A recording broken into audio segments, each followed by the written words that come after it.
धरा मम्मी गुजर गई, मैं निकल रही हूँ। सुबकते हुए बुआ जी ने बताया। मैं उनसे एक शब्द भी नहीं बोल पाई। बोल ही कहाँ पाती, सूचना ही इतनी अप्रत्याशित थी। सुनकर जैसे यकीन ही नहीं आया, और जब तक यकीन हुआ तब तक फोन कट चुका था। इतना भी नहीं पूछ पाई कि यह सब कैसे और कब हुआ। वे माने या न माने, पर यह सच है कि जितना हम बुआ के प्यार को तरसे हैं, उतनी ही हमारी कमी बुआ जी ने भी महसूस की होगी। हमारे संबंधों में लक्ष्मण रेखाएं मम्मी पापा ने खींच दी। इसमें भला हम दोनों बहनों का कहाँ दोष है। कहते हैं कि माँ बाप के कर्मों की सजा उनके बच्चों को भोगनी पड़ती है, सो भोग रहे हैं, कारण चाहे कुछ भी हो। कितना कितना सामान बुआ जी हम दोनों बहनों के लिए लेकर आती थी। बुआ जी के कोई बेटी नहीं थी और हमारा कोई भाई नहीं था। पापा के लिए भी जो कुछ थी बस बुआ जी ही थी। अकेली बुआ जी हर रक्षाबंधन पर दौड़ी चली आती। उमंग और नमन भैया के हमसे राखी बंधवाती, और राखी बंधाई में भैया हमें सुंदर ड्रेसें देते। साथ में होती मैचिंग क्लिप्स, रुमाल, चूड़ियां, टॉफी और चॉकलेट। हम बुआ जी के आगे पीछे घूमते। बुआ जी अपने साथ बाजार ले जाती, आइसक्रीम खिलाती, कोक पिलाती। ढेरों सामान से लदे जब हम घर में घुसते तो दादी माँ बुआ जी को डांटती। इतना खर्च करने की क्या जरूरत थी, इन दोनों के पास इतना सामान है, खिलौने हैं, पर इनका मन भरता ही नहीं। बुआ जी हंसकर कहती, मम्मी अब घर में शैतानी करने को ये ही दो बच्चियां हैं, घर कैसा गुलजार रहता है। ये हमारा बुआ भतीजी का मामला है, कोई बीच में नहीं बोलेगा। थोड़े बड़े हुए तो मुट्ठी में बंद सितारे बिखर गए। बुआ जी को बुलाना तो दूर, पापा जी ने उनका नाम तक लेने पर पाबंदी लगा दी। बुआ जी आती, भैया आते तो हम चोरी चोरी उनसे मिलते। वह प्यार करती तो उनकी आंखें नम हो आती। पापा मम्मी ने कभी बुआ जी को अपने घर नहीं बुलाया, भैया से भी नहीं बोले, जबकि बुआ जी हम पर अब भी जान छिड़कती हैं। राखियां खुल गई, रिश्ते बेमानी हो गए। कैसे इंतजार करूं कि कभी बुआ जी बुलाएंगी और कहेंगी, धरा और तान्या तुम अपनी बुआ जी को कैसे भूल गई, कभी अपने बुआ के घर आओ ना। कैसे कहती बुआ जी, उनके आगे रिश्तों का एक जंगल उग आया था और उसके पार बुआ जी आ नहीं सकती थी। जाने कितने जंगल रिश्तों के बीच उग आए जो वक्त बेवक्त खरोच कर लहूलुहान करते रहे।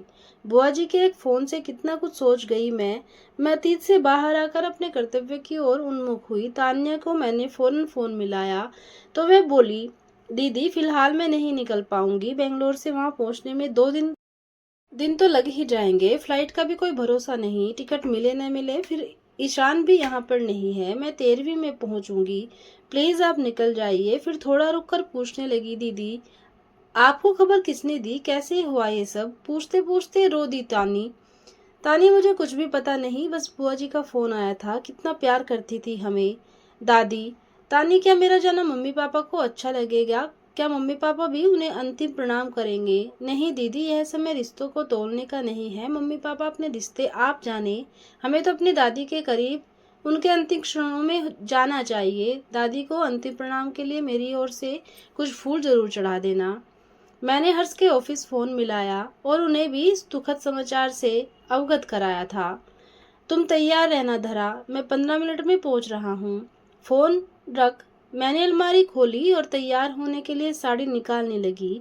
तभी दादी की दी हुई कांजीवरम की साड़ी पर नजर पड़ी। मैंने साड़ी छुई तो लगा दादी को छू रही हूँ।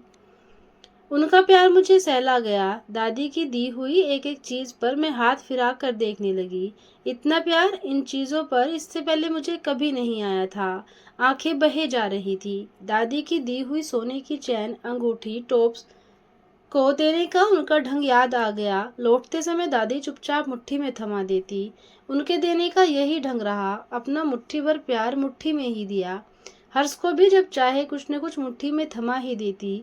1-2 बार हर्ष ने मना करना चाहा तो बोली, हर्ष बेटा इतना सा भी अधिकार तो मुझे देना नहीं चाहते, तुम्हें कुछ देकर मुझे सुकून मिलता है। और इतना कहते कहते उनकी आंखें भर आई थी। तभी से हर दादी से मिले रुपयों पर एक छोटा सा फूल बनाकर संभाल कर रख देते, और मुझे भी सख्त हिदायत दी थी कि मैं भी दादी से मिले रुपए खर्च न करूं। मुझे नहीं पता कि मम्मी पापा का झगड़ा दादा दादी से किस बात पर हुआ, बस धुंधली सी याद है उस समय मैं 6 साल की थी। पापा दादी माँ से खूब लड़े झगड़े थे और उसी के बाद अपना सामान ऊपर की मंजिल में ले जाकर रहने लगे थे। इसके बाद ही मम्मी पापा ने दादी और दादा के पास जाने पर रोक लगा दी थी। यदि हमें उनसे कुछ लेते देख लेते तो छीन कर कूड़े की टोकरी में फेंक देते और दादी को खूब खरी खोटी सुनाते। दादी ने कभी उनकी बात का जवाब नहीं दिया। जब पापा कहीं चले जाते और मम्मी आराम करने लगती तो हम यानी मैं और तानी चुपके से नीचे उतर जाती। दादी हमें कलेजे से लगा लेती और खाने के लिए हमारी पसंद की चीजें भी देती। बाजार जाती तो हमारे लिए पेस्ट्री अवश्य लाती, जिसे मम्मी पापा की नज़रें बचाकर स्कूल जाते समय हमें थमा देती। मम्मी पापा से शिकायत करती। पापा चांटे लगाते और कान पकड़कर प्रॉमिस लेते कि अब नीचे नहीं जाएंगी और हम डर के मारे प्रॉमिस कर लेते। लेकिन उनके घर से निकलते ही मैं और तानी आंखों आंखों में इशारा करती और खेलने का बहाना कर दादी के पास पहुंच जाती। दादी हमें खूब प्यार करती और समझाती। अच्छे बच्चे अपनी मम्मी पापा का कहना मानते हैं। तानी गुस्से से कहती, वह आपके पास नहीं आने देते, हम तो यहाँ जरूर आएंगे। क्या आप हमारे दादा दादी नहीं हो? क्या आपके बच्चे आपकी बात मानते हैं जो हम माने? दादी के पास हमारे इस सवाल का कोई उत्तर नहीं होता था। दादी के एक तरफ मैं लेटती, दूसरी तरफ तानी और बीच में वह लेटती। वह रोज हमें नई कहानियां भी सुनाती, स्कूल की बातें सुनाती और जब पापा छोटे थे तब की ढेर सारी बातें बताती। हमें भी बड़ा आनंद आता। दादाजी की जेब की तलाशी में कभी च्युइंगम, कभी जेली और कभी टॉफी मिल जाती, क्योंकि दादाजी जानते थे कि बच्चों को जेबों की तलाशी लेनी है, उन्हें निराश नहीं होने देना। उनके मतलब का कुछ तो मिलना चाहिए। दादी झगड़ती हुई दादाजी से कहती, तुमने टॉफी चॉकलेट खिला खिला कर इनकी आदतें खराब कर दी। ये तानी तो सारा दिन चीज मांगती रहती है, देखते नहीं बच्चों के सारे दांत खराब हो रहे हैं। दादाजी चुपचाप सुनते और मुस्कुराते रहते। तानी दादी की नकल करती हुई घुटनों पर हाथ रखकर उनकी तरह करहाती, कभी पलंग पर चढ़कर बिस्तर गंदा करती। तानी, तू कहना नहीं मानेगी तो तेरी मैडम से शिकायत करूंगी।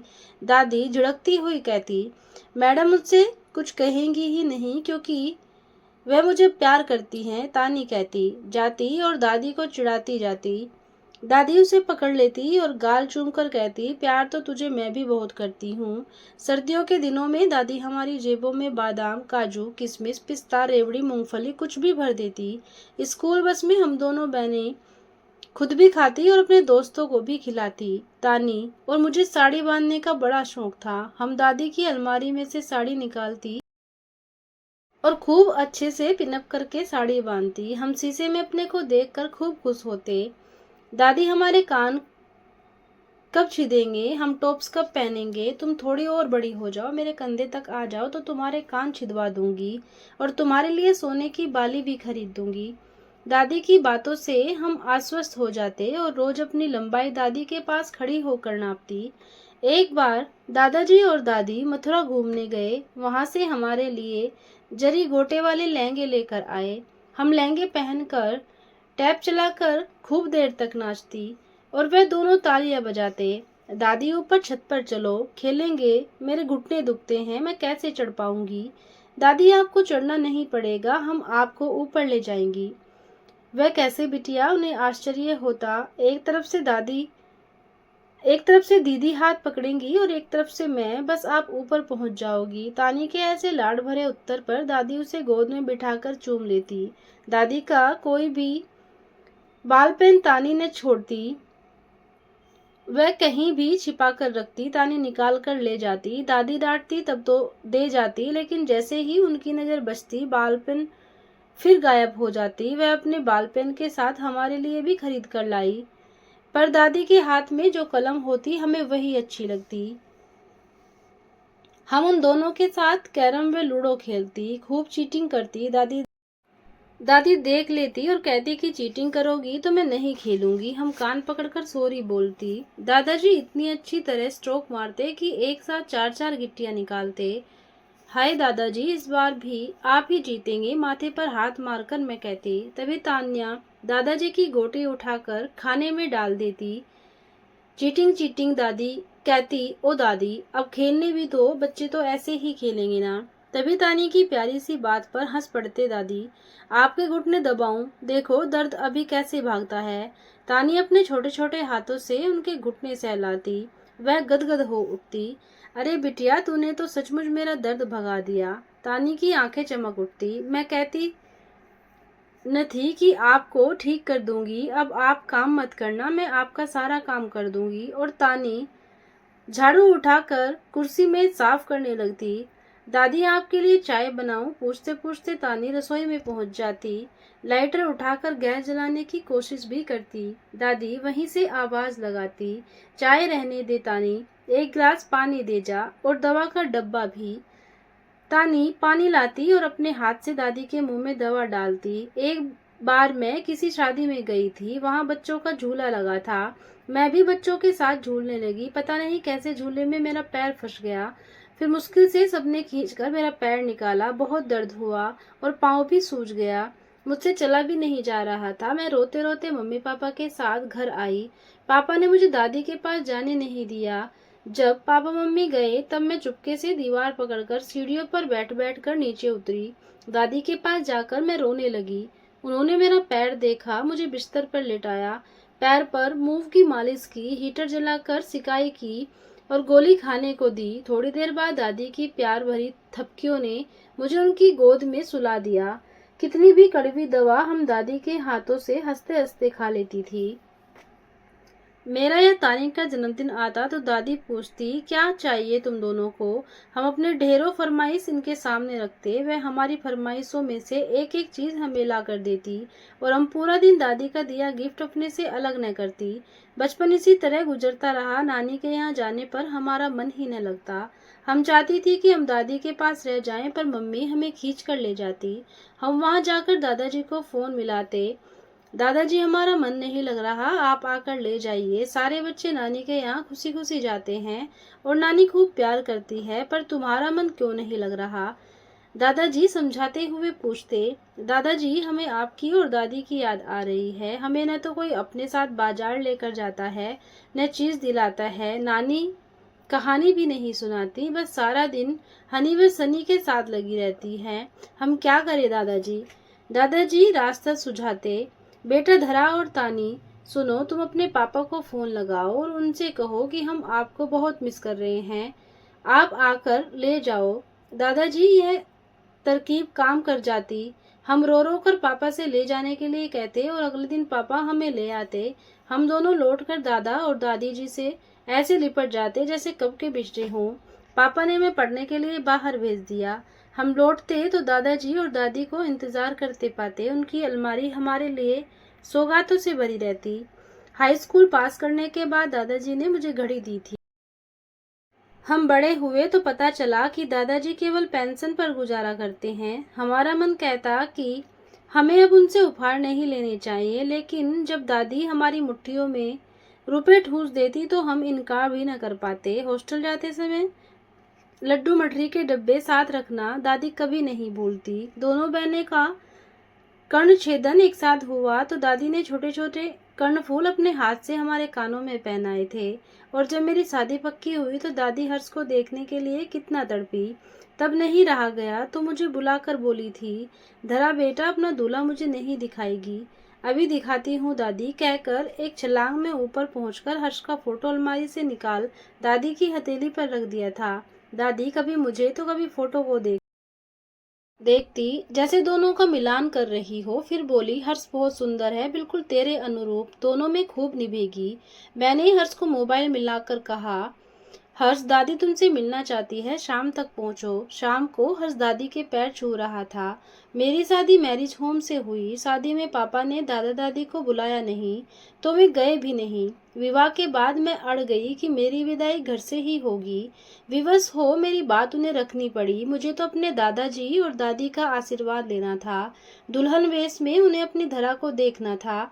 उनसे किया वादा मैं कैसे टालती। मेरी विदाई के समय दादाजी और दादी इसी प्रकार बाहरी दरवाजे पर खड़े थे जैसे स्कूल जाते समय खड़े रहते थे। मैं दौड़कर दादी से लिपट गई। दादाजी के पांव छूने लगी तो उन्होंने बीच में ही रोककर मुझे गले से लगा लिया। दादी ने सोने का हार मेरी मुट्ठी में थमा दिया, सोने की एक गिन्नी हर्ष की मुट्ठी में। जब भी मायके जाती दादी से सौगात में मिले, कभी रिंग, कभी टॉप्स, कभी साड़ी मुट्ठी में दबाए लौटती। दादी ने मुझे ही नहीं तानी को भी खूब दिया। उन्होंने हम दोनों बहनों को कभी खाली हाथ नहीं आने दिया। कैसे आने देती, उनका मन प्यार से लबालब भरा था। वह खाली होना जानती ही न थी।